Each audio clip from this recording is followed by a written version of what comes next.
Um, I have just one very brief thing off the top, and then I'm happy to dive right into your questions. So, the Secretary will be wheels up a little later this afternoon, heading to Israel and other countries in the Middle East.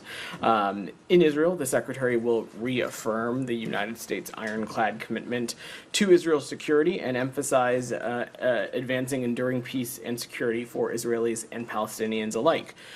Throughout the region, Secretary Blinken will discuss the importance of bringing the war in Gaza to an end, securing the release of all hostages, and alleviating the suffering of the Palestinian people. He will continue discussions with counterparts on post-conflict period planning and emphasize the need to chart a new path forward that enables Palestinians to rebuild their lives and realize their aspirations free from Hamas's tyranny.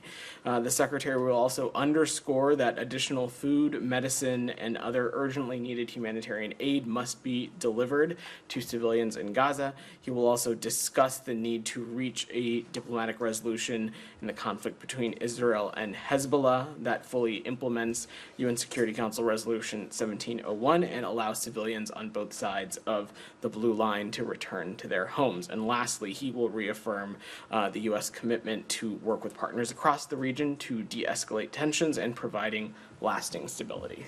So with that, Matt, you want to kick us off? Sure. Just on the trip, briefly, what other countries is he going to? So Matt, I will let the travel team announce other stops as it relates to the schedule as the trip progresses. At this point, we can certainly share that he will be going to Israel, but additional stops are to be announced. Okay, and then on this whole leaked document thing, on the intelligence assessment of Israel's preparations for a response, does that play any? Is that a problem for him on this current trip? Is that an issue of concern? So I can't say that it has come up in any of the bilateral or diplomatic conversations that we've had. What I can say is that we have seen these reports as well, and as the President said earlier this morning, we're certainly concerned about them, but in terms of the specifics as it relates to this incident, I will let the Department of Defense, the intelligence community, and DOJ speak to it, and I certainly don't expect it to have any bearing as it relates to the Secretary's, not only his travels, but the objectives that the Secretary is bringing to this trip. Okay, thank you. Great, Simon, go ahead. Yeah, so with the Secretary on his way following last week's death of Yahya Sinwar, after the death, the administration came out very quickly saying, you know, we see an opportunity to bring an end to this war. We want to get a ceasefire deal. But in the intervening time, the Israelis seem to have sort of doubled down on their approach. You know, there's been a lot of death in northern Gaza. They're also bombing Beirut. Do you feel like that message that this is a time to take advantage of this moment to end the war has been heard from the Israeli side? Well, Simon, that's exactly why he's going to the region, to have these very important conversations with partners in Israel and counterparts in other countries as well. Let's not forget where we were just a couple of months prior, in which the government of Israel had indicated that it had supported the bridging proposal that was in line with the contours of what President Biden had announced earlier in the spring when we were talking about what was needed to achieve a ceasefire in Gaza, and Sinwar continued to be an obstacle. Obviously, we certainly are not going to speculate on the leadership of Hamas or what form that takes, and certainly the same decision that was in front of Mr. Sinwar, that same decision is in front of Hamas, and whatever its leadership will be, in that whether they want to end the suffering of the Palestinian people, if they want to end the suffering that has been brought about them. So we expect the Secretary to talk about all of these issues. We feel strongly that there is an opportunity to move the ball forward as it relates to getting a ceasefire accomplished. I'm not going to speculate on any immediate end product or outcome, but we feel that it is important to engage not just with the Israelis but also other partners in the region to continue to have these important conversations for all the reasons that you mentioned. There continues to be a need to address the humanitarian situation. We obviously want to ultimately see the violence to stop as well. So these are all things that we'll continue to discuss. And at this point, so we understand where we are, there isn't anyone who's emerged in Hamas who you are now negotiating with through the intermediary? Not to my knowledge. Of course, I will let our mediators speak for themselves and let them speak to what kind of engagements they may or may not have with Hamas. But Matt spoke a little bit about this on Thursday. In the aftermath of Hania's death, you saw there was some sort of semi-public process in which Hamas had indicated who its new leadership was. I have no reason to think that a similar process would not take place in the ensuring time ahead. And you mentioned the humanitarian situation. It seems like things have only got worse in northern Gaza. You had this 30-day ultimatum that you've given to the Israelis. I wonder if you could give us an update on have they made any progress towards what was laid out in the letter? So as we talked about last week, we have seen some progress on some of these things. As we saw last week the reopening of the route from Jordan. We also saw the Erez crossing in the north reopen. Talking about some of the efforts that we saw last week. Look, certainly nobody in the U.S. government is going to stand in front of you and say that we are satisfied or find the humanitarian situation in any part of Gaza satisfactory.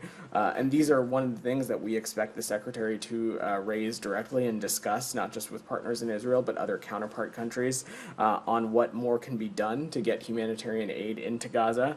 A number of border crossings, to answer your question specifically, Simon, are open. We are seeing truckloads enter the Gaza Strip, and we'll continue to press for more. Absolutely more is needed. More food, more water, more humanitarian aid overall. Just on the situation in northern Gaza, it doesn't seem like the humanitarian situation has improved dramatically, and there's been an increase of bombings, lots of deaths reported, lots of airstrikes. I wonder if the people of Gaza, especially those in northern Gaza, based on your rhetoric after the death of Sinwar, might have thought that this spelled positive news, but then the weekend probably hasn't left them with that feeling. So, what would you say to those people who are saying, well, why aren't we getting humanitarian aid in? Why are we still being hit with these airstrikes? Well, a couple of things. Simon. First, as it relates to the letter that Secretary Blinken and Secretary Austin sent to Israeli counterparts, it had a 30-day stipulation, and there are a number of factors in that letter, of course, in which that we have not seen the totality of progress achieved. That being said, we have seen some positive steps in the right direction from last week, and we have seen some of that continue. Broadly speaking, of course, more needs to be done. But the broader point here, Simon, is that entities in the region are faced with a choice now. Whatever the leadership of Hamas looks like, and Hamas as a whole, they have a choice on whether they want to engage meaningfully in continuing the conversations that had taken place earlier in the year when we were talking about achieving a ceasefire in Gaza. We think that continues to be the best path forward in which will alleviate the humanitarian suffering of the Palestinian people, but also allow the remaining hostages, of which there continue to remain 7 American citizens, are able to return home. And that continues to be an enduring priority for us. And I know it is for others in the region as well. Leon. Yeah, I understand the Secretary feels important to continue to engage in the region, as you were saying. What do you think his leverage, or the U.S. in general, his leverage, is 2 weeks ahead of the elections, going back to the region? Are his hands tied? Is he going to be listened to?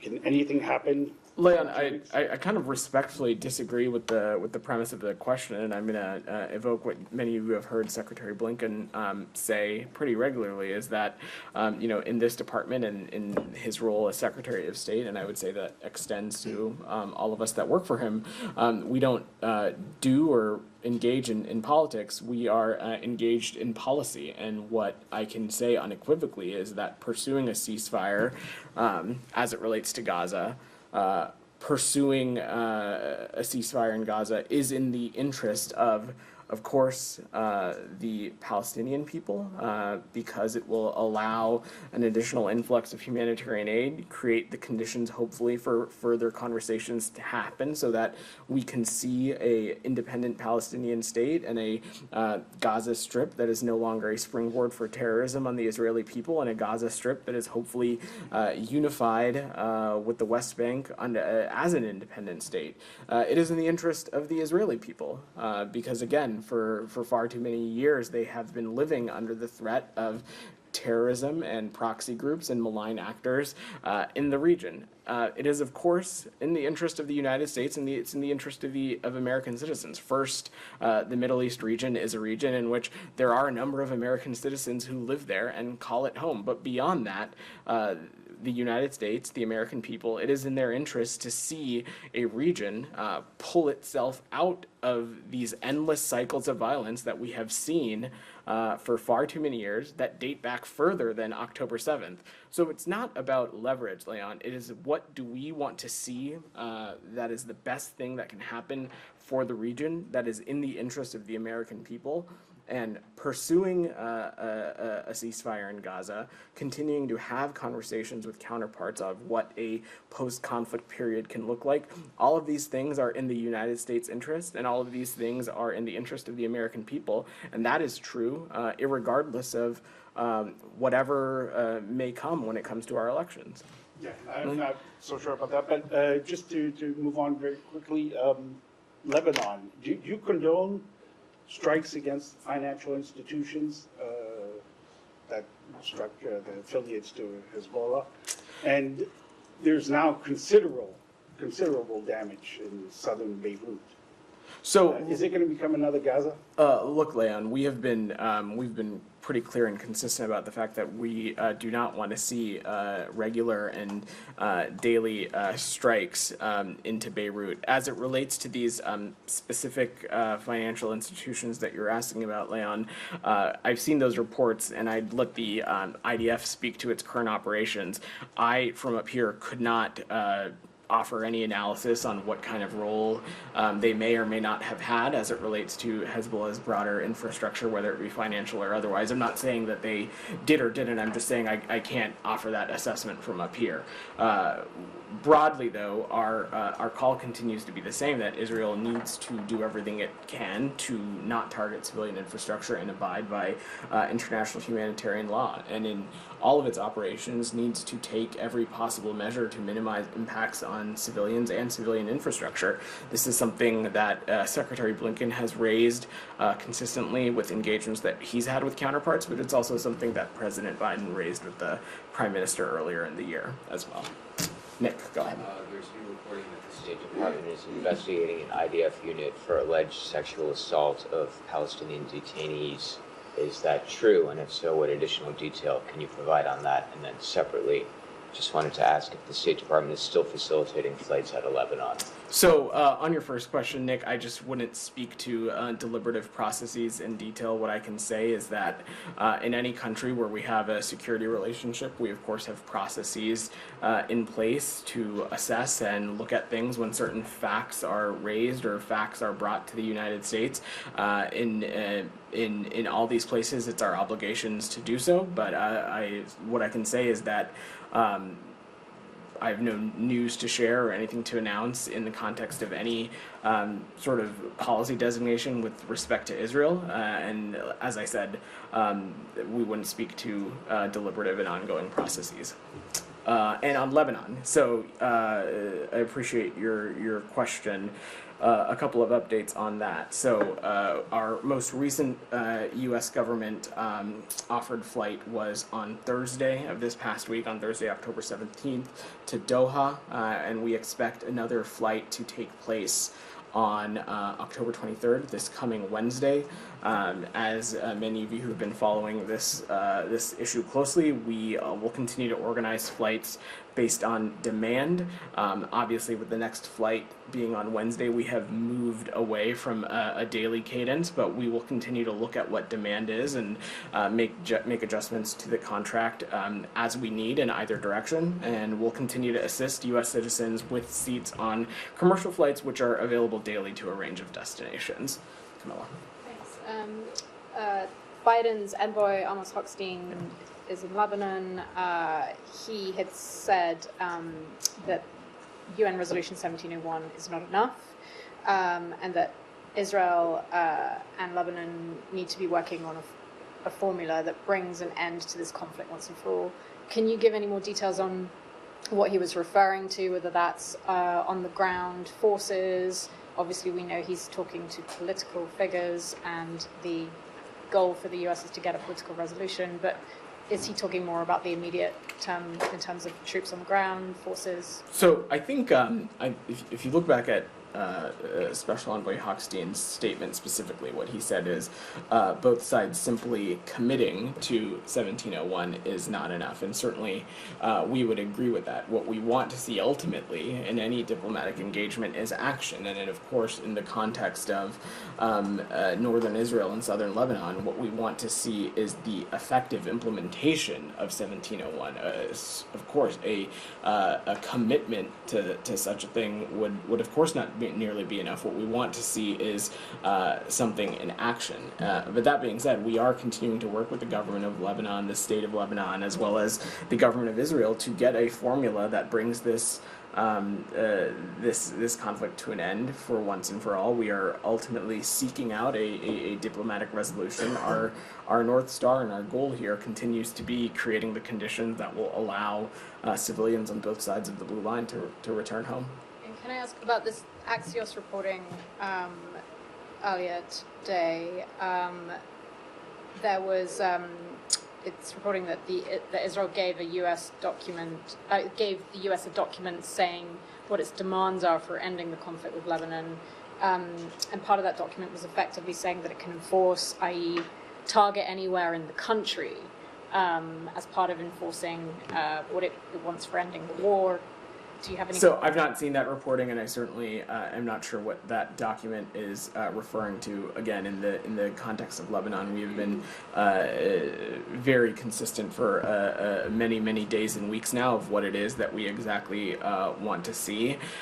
We of course are not being naive about Hezbollah, and they are in fact a terrorist organization, and they have had a stranglehold on much of Lebanon for quite some time now, and so we of course support efforts to degrade them, degrade their infrastructure. We want to make sure though that civilians are protected. We certainly don't want to see any daily regular strikes of Beirut, and we want to see every possible measure taken to protect civilians. But beyond that, we ultimately want to see a diplomatic resolution, of course one that is in line with 1701, that we believe will allow civilians to return home. That continues to be our focus. The U.S. would not be okay with Israel being able to strike Lebanon. I just don't want to speculate around the context of this purported document, because I truly have no idea what this reporting is referring to. What I can say now in the context of the ongoing kinetic activity is that we certainly don't want to see any kind of daily strikes or action into Beirut. Certainly ones that have the potential to impact civilians and civilian infrastructure on a regular basis. Saeed, go ahead. Thank you, Yeah. Vedant. Now, you keep insisting that Israel has accepted the proposals suggested by the President on May 31, and in fact adopted in the UN resolution, the Security Council resolution on June 10th. So can we expect that during the Secretary's visit this time around, that the Israelis will, the Israeli Prime Minister will say he adheres to the proposal as was submitted and adopted by the United Nations? Said, that is a question for the Israeli Prime Minister's office and the government of Israel, and certainly we are not spokespeople for them, and I will let them speak to whatever it is their approach is now in the immediate after days of Mr. Sinwar's death. What I can speak to is what the United States approach is, and that, Saeed, you heard me speak to Leon and Simon a little bit, in that for many, many, many months now, Mr. Sinwar had been the major obstacle to getting to a yes. Of course, time has passed since then, and there need to be continuing conversations that need to be had. Details as it relates to the proposal continue to need to be ironed out. And ultimately, this is a decision that only the Israelis can make and the Israeli Prime Minister can make. But what the message that the Secretary will be bringing is that a ceasefire in Gaza, one that ends the conflict, one that allows an additional influx of humanitarian aid, one that creates the conditions for the remaining hostages, including the remaining 7 American citizens, to return home. That is in the interest of the Israeli people, the Palestinian people. It is certainly in the interest of the United States and the American people, and that is what we will work collectively to pursue, but also in close coordination with partners in the region, because the day after period is also vitally important as well, to make sure that we keep the region on track so it stops getting out of these endless cycles of violence. Yes, but since it was an Israeli proposal to begin with, you expect that the Israeli government will come out and say, this is the proposal. Said, I'm not just asking I'm not gonna speculate on any announcements that may or may not come out of this trip. I, of course, have no doubt that you'll be paying attention to the Secretary's trip closely, and I will let him and/or the government of Israel speak directly. Well, let me ask you about a massacre that took place on Saturday in Beit Lahia. Maybe 100 people were killed, maybe more, many more injured. It was mainly civilians. I know Israel liked to say, under the pretext that there were fighters there, but we have seen, by irrefutable evidence that Hamas fighters fight in 2s and 3s, as we have seen, and their leader was fighting in 2s and 3s and so on, because it is more effective and it's safer for them.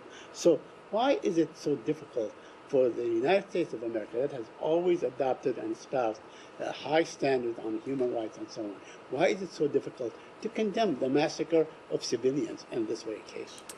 Said, when we have seen action that has impacted civilians, when we have seen actions that have impacted civilians in a disproportionate way, we certainly have spoken to it. And of course, in the context of Gaza, we have not been unambiguous about the concerns that we continue to have about its impact on civilians, both in the death toll, but also in the humanitarian impacts. And these are one of the things that we expect the Secretary to raise and continue to engage on his travels. But you do condemn the deliberate and wanton killing of civilians, don't you? Of course we do, Said. Let me just follow up on this very issue. Your ally, one of your strongest allies, is Jordan. And this is what Ayman Safadi said yesterday. He said the horror Israel is bringing on the entire population of northern Gaza isn't human. It is pure evil and war crime that humanity should not tolerate. Do you agree with the Foreign Minister? So I've not seen Mr. Safadi's comments, Said, and certainly I'm not going to get into a public discussion or speak to private diplomatic conversations up here.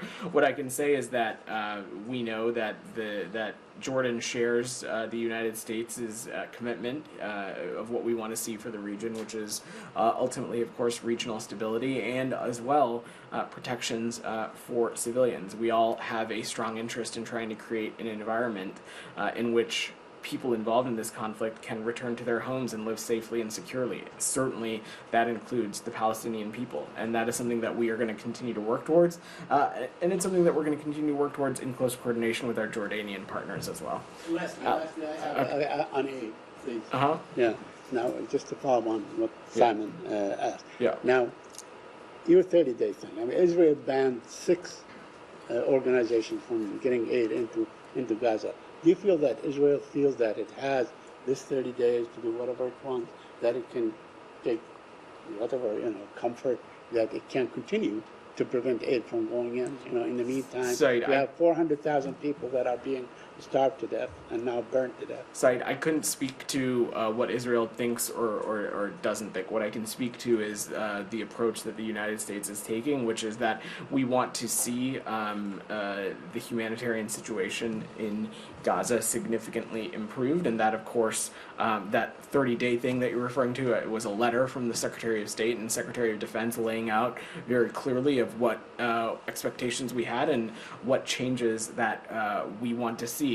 And I'll add, it is simply just a reflection of U.S. policy. We are always going to appropriately enforce the laws that we are bound by, which is, of course, that when we have countries in which we have security relationships with, when we have humanitarian conditions as such, there are certain expectations and metrics that we need to see, and we will continue to push them to see those, and I have no doubt that the Secretary will raise this directly. Alex, go ahead. Yeah. Just a few topic. Moldova. I was wondering if you have anything to add to what White House told us about the elections.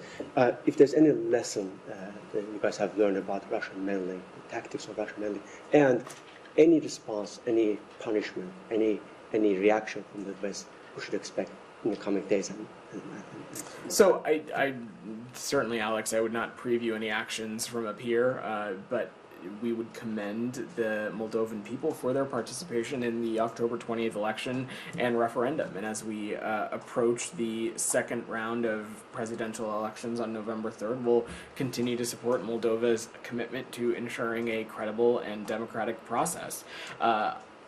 As it relates to the second part of your question, we and other international election observers noted some reports of malicious cyber activity, disinformation, and other things that are consistent with what we've seen the Kremlin do elsewhere and what the Kremlin has supported in its intent to undermine Moldova's sovereignty.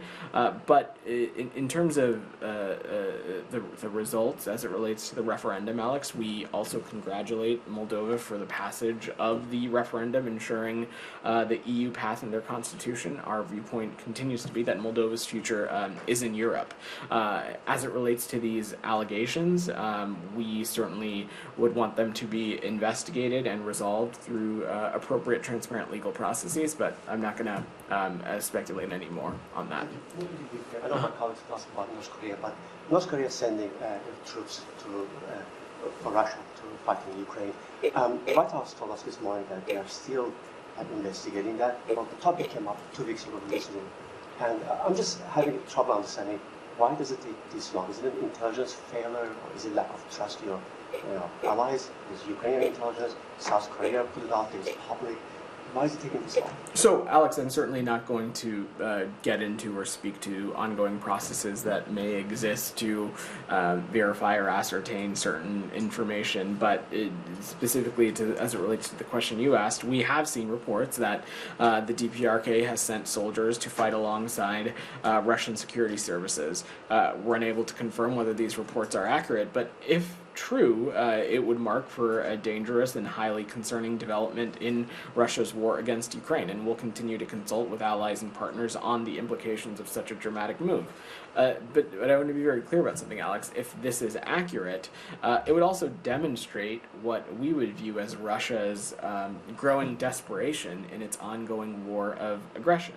It is not hyperbole to say that Russia is suffering extraordinary casualties on the battlefield every day due to the effectiveness of the Ukrainian military. And if Russia is indeed being forced to turn to the DPRK for manpower, this would be certainly a sign of desperation on the part of the Kremlin. Jenny. In fact, this is the line we've been hearing for two weeks now. Why do you guys want us to care about what it would mean other than what it actually will take and how to respond to it?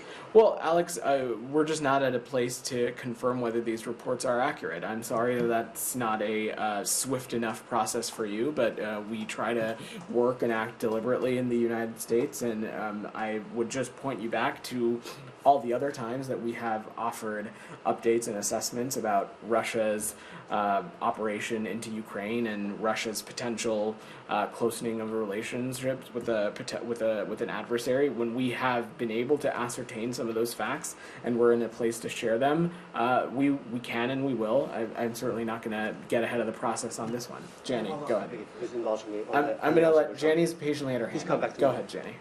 Very Yeah. much better. A couple of questions on Ukraine and North Korea.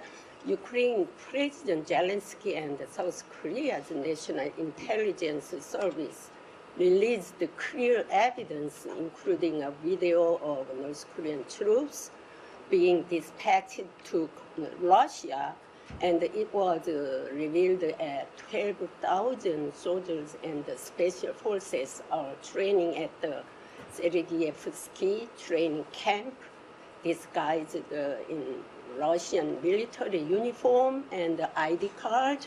But why has the United States not yet confirmed whether this is true or not?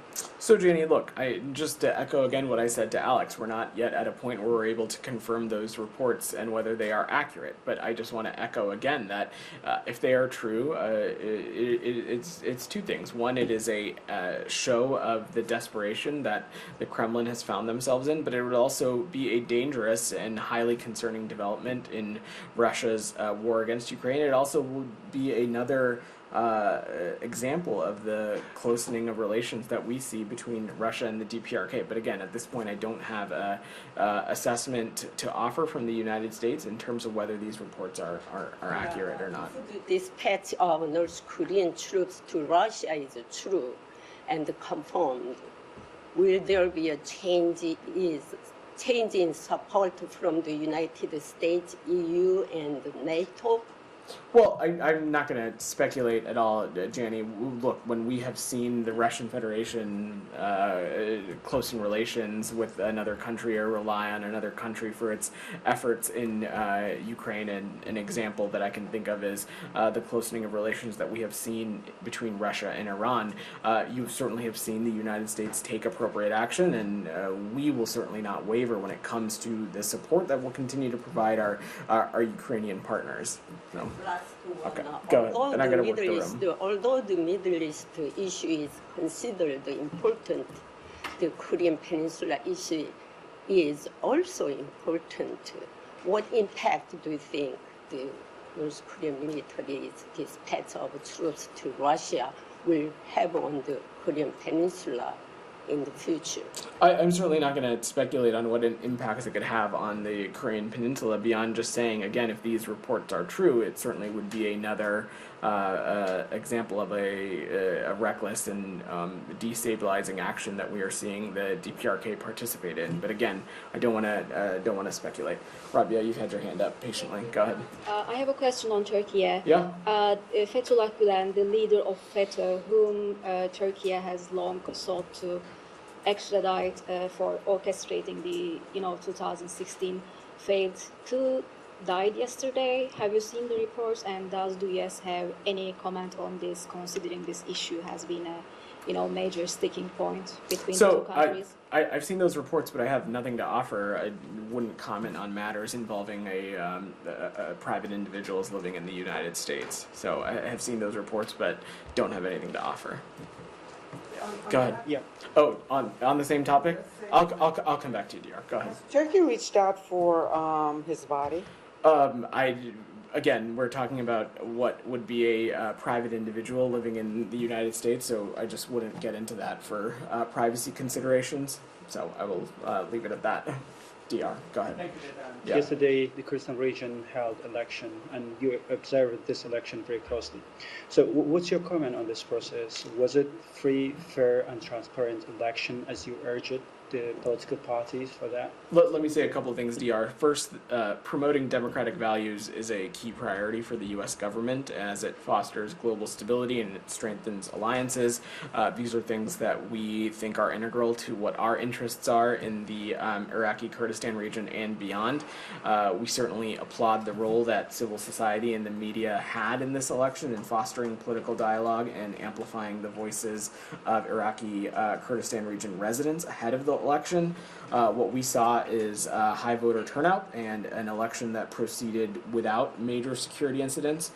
We saw some reporting of some logistical challenges at various polling stations, but overall, from our viewpoint, the process went forward fairly orderly. And our focus now, DR, is that we are strongly urging political parties to engage in a prompt and sustained dialogue to swiftly form a stable and representative government without delay. We think that is the next appropriate step. Vedant, forming a government without delay, this is what you are calling for, but as you may know, none of the political parties won enough seats to form that government. So will there be any U.S. engagement with the political parties to come together and form a government without delay?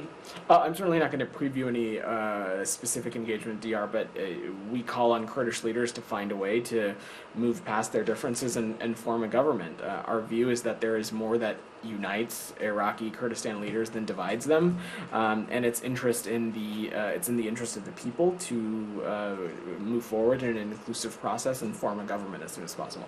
I'm going to go to Prem, who's had his hand up. Go ahead. Yeah. One follow-up on Simon and Said's questions. Yeah. So last week, the U.S. sent that letter urging Israel to improve the humanitarian situation in Gaza and heed international law. In that time, the Israeli military has targeted a child and then bombed him and the people trying to help him. Band-Aid organizations repeatedly bombed a refugee camp, attacked the remaining hospitals in northern Gaza, killed 4 engineers fixing water systems, rounded up people, tied them, blindfolded them, bombed an UNRWA shelter, and killed a 59-year-old woman as she harvested olives on her land in the West Bank. What does it mean if the Israeli government responds to U.S. requests to follow international law by committing possible violations of international law? So first, Prem, I just want to be very clear that as it relates to the specifics of some of these operations, I will let the government of Israel and the IDF speak to that. The point of the letter also was to provide a timeline in which we wanted to see certain factors as it relates to the flow of humanitarian aid into Gaza and addressing humanitarian concerns addressed. The timeline for that we are not at the end of that process, and so I am certainly not going to speculate or draw conclusions or assessments on that when we are still within that time frame. What I can say unequivocally is that we want to see the humanitarian situation in Gaza addressed. We, as Matt spoke about last week, we saw a couple of benchmarks move forward, specifically the opening of some crossings. That is, of course, a positive step in the right direction. Not at all conclusive, and certainly not at all satisfactory to a lot of the things that we laid out in the letter. There was also a couple of other things that we wanted to see, particularly as it relates to how evacuations are undertook and a couple of other efforts. That work certainly still remains, and certainly there is still a lot of work that needs to be done as it relates to addressing the humanitarian situation. And I expect these are some of the specific things I expect the Secretary to raise. And on top of that, we have been unequivocal that as these operations are conducted, that every possible effort needs to be taken to minimize impacts on civilians and civilian infrastructure. And if you'll just allow me to address your last point about the woman who is harvesting olives in the West Bank, these reports are incredibly concerning. We understand that the IDF has taken some initial steps, that the officer was suspended. The IDF has released a statement that an investigation has been opened by the military police. The commander has been suspended from her position until this investigation concludes. And our expectation is that Israel investigate this thoroughly, swiftly, transparently, and it seeks accountability in this incident as well. And I will just note that it is not lost on us that the annual olive harvest is major economic activity to Palestinian people and to the Palestinian economy, and we believe that Palestinians need to have access to their land to conduct these kinds of harvests when appropriate. Reminds me, after the killing of Aishnor Egi about a month and a half, 2 months ago, the department mentioned how, this shows that it seems that the Israeli military needs to really consider and reconsider its rules of engagement.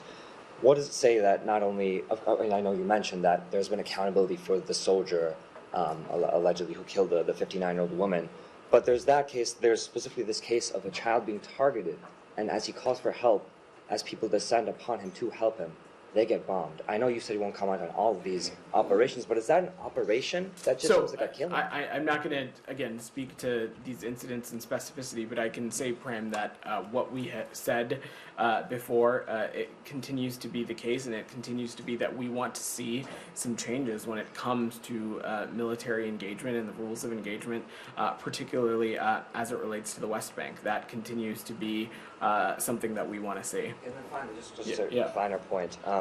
The department last week said the reason the U.S. gave Israel 30 days to improve the situation in Gaza was to give them enough time to cure the problem. You just said that this letter was also about affirming existing U.S. policy. So what exactly happens if the Israeli government doesn't heed U.S. policy? 23 days from now, if these bombings continue, these capturings, these killings continue, as they have for the past 380 days, what specifically will the U.S. do? So I'm not gonna speculate on what may or may not happen, Prem. I can say, and you heard Matt say this last week as well, we of course will appropriately enforce what U.S. law is. We are bound by the laws that govern our government and of course govern the security relationships that we have with any particular country. I'm not going to speculate what that process is. There is still quite some time before we're at that point. We hope that we don't have to get there. Our hope is that we see some effective remediation in efforts surrounding humanitarian access and humanitarian aid, and we hope that we don't have to get to that point. So I will continue to let that process play out. I know that this is something that is important to the Secretary, and he'll be raising it with counterparts on this trip. Go ahead, in the back. Go. You mentioned earlier that with regard to humanitarian aid, you've seen some positive steps over the past week. Is this a consequence of the timeline set by the U.S. in terms of improving humanitarian supplies? You'll have to speak to the Israelis and members of their government involved in the provision of humanitarian aid, whether it is a byproduct of the letter or not. What I can say is that outside of course, the letter, which, as Matt spoke about, was intending to stay private, we have talked about humanitarian aid and the importance of it through a relevant counterpart and diplomatic channels, and so this is a round-the-clock effort, not solely just through this letter, and so we consistently have raised concerns around humanitarian issues when we have seen things happen, whether it be crossings close or certain access points not be as easily accessible. We've raised those directly, and we'll continue to do so. So I'm not going to speculate on where those changes came from. It obviously was a positive step in the right direction, but as I said in speaking to Prem, we want to see additional steps taken. If I can just, on another issue, there are several reports that the U.S. is investigating the actions of an Israeli unit, Unit 100, which guards detainees from Gaza. Can you comment on that at all? This is what happens when you come to the briefing a little tardy. I spoke to this question already, so I will I'll point you back to the transcript, but just say broadly that we certainly would not speak to any kind of ongoing efforts that we may have or have not in place as it relates to any country in which we have security relationships with. We just wouldn't speak to that. Jalil, go ahead. Thank you very much. First, a quick thank you to the State Department for finally giving me a hard pass. I got it after 10 years, so thank you. Buckle up, everybody. And a quick compliment to you and Matt that these last 2 weeks before elections are left, and you guys are doing a wonderful job, so I just want to salute you on that. Thanks, I guess. Quick 3 questions, sir. Number 1, in Pakistan, one of our journalists known, Hamid Mir, is like Anderson Cooper in Pakistan. He had reported many years ago that a big news media owner and a journalist, writer himself had paid this much amount. I think in those years it was like $4 or $5 million to buy these member of parliaments, like horse trading was done. That gentleman was my father, by the way, that he was writing about. During this weekend, a similar incident happened, but this time the congressman, the female even congressman, whose video I had shared with your colleague, their kids were kidnapped. Even their handicapped kids were kidnapped. While they were standing in the Senate, they were shivering. I mean, is this the democracy that you are Is this the democracy So, that you want to see in Pakistan? Jalil, I have I don't have anything to offer as it relates to what you laid out. If of course for anything.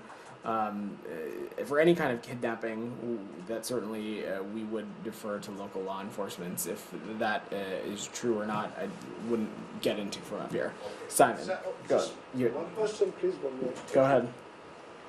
Two more, but one more would. You can do one more. Okay. Then Simon's had his hand up pretty patiently an Oxford for a graduate, while now. an Oxford graduate running the biggest charity cancer hospital, running one of the biggest charity university in the country. For last 1 month, his treatment has been horrible. His two sisters are arrested. His wife is arrested. His nephew is arrested. Again, is there a question, Jalil? Are there any human rights that your ambassador tells you that if on such level human rights are violated, do you know what is happening on like normal guys level? Jalil, we engage on human rights regularly and with all countries with which we have relationships with. That is at the forefront of our engagements. And in the context of Pakistan, of course, it is something that we raise directly through our ambassador and through others as well. I don't have any specifics to offer. Simon's had his hand up for a while now. Go ahead, Simon. Go I ahead. wanted to come back to one of your answers to Leon earlier on the Hezbollah financing. So this bank organization, Al-Qad Al-Hassan, it's been under OFAC sanctions. I just wanted to kind of go back to your answer to Leon, though. You talked about sort of civilian infrastructure should be avoided, but if Israel is like specifically saying they're going to go after this financial institution, is that okay under the sort of terms that you guys have set out about this bombing campaign?